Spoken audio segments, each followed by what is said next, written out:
अशा कुठल्या 3 makeup tips आहेत की ते केल्याच पाहिजेत घराबाहेर पडताना? गुड क्वालिटीचं सनस्क्रीन यूज करणं हे तर तुम्ही मॅन्डेटरी आहे. सुंदर अशी लूज पावडर आणि एक छान लिपस्टिक, लायनर. अशा कोणत्या 3 गोष्टी ज्या मेकअप पाऊचमध्ये पाहिजेत? Lipstick, mascara, blusher. पार्टीला जायचंय पण माझ्याकडे 5-10 मिनिटं Yes, yes, तर मी yes. काय केलं पाहिजे 5 मिनिटात? छान ब्लशर अप्लाय करा, सुंदर मस्कारा लावा, काजळ लावा, लिपस्टिक लावा, तुमचा मेकअप रेडी. आय मेकअप हा सगळ्यात इम्पॉर्टंट रोल प्ले करतो. आयब्रोचा शेप कसा पाहिजे? आयब्रो डिफाईन करताना एक बोट सोडायचंय. कुठून सोडायचं बोट?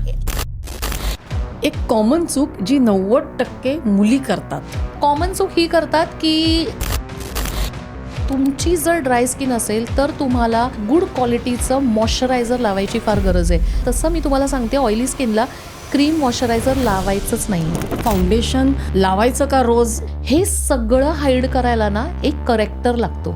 करेक्टर. Yes, character. फक्त मी एक ॲडवाईस देईन ज्या मुलींना डेलीसाठी मेकअप कॅरी करायचं आहे, तुमच्याकडे एक ब्राऊन कलरचं कलर करेक्टर असलं पाहिजे. ब्राऊन कलर हा मॅजिकल आहे जो तुमच्या सगळ्या प्रॉब्लेम्सला हाईड करू शकतो. खूप मुलींना ह्याच्यात खूप कन्फ्यूज असतात की एक्झॅक्ट शेडचा फाउंडेशन मी कुठून आणू. लक्षात ठेवा, कधीही फाउंडेशन सिलेक्ट करताना चेहऱ्याचा कलर मॅच नाही करायचा आहे, आपल्या मानेचा कलर मॅच करायचा आहे. रोज लावावं का फाउंडेशन? ज्या लोकांचे डोळे लहान असतात त्यांना जर डोळे मोठे टपोरे दाखवायचे असतील तर त्यांनी, आणि जर तुमचे डोळे मोठे आहेत, टपोरे आहेत, तर तुम्ही, तुमचे चब्बी चिक्स असतील त्यावेळी ब्लशर तुम्हाला लावायचं आहे सी टेक्निकनी, सी.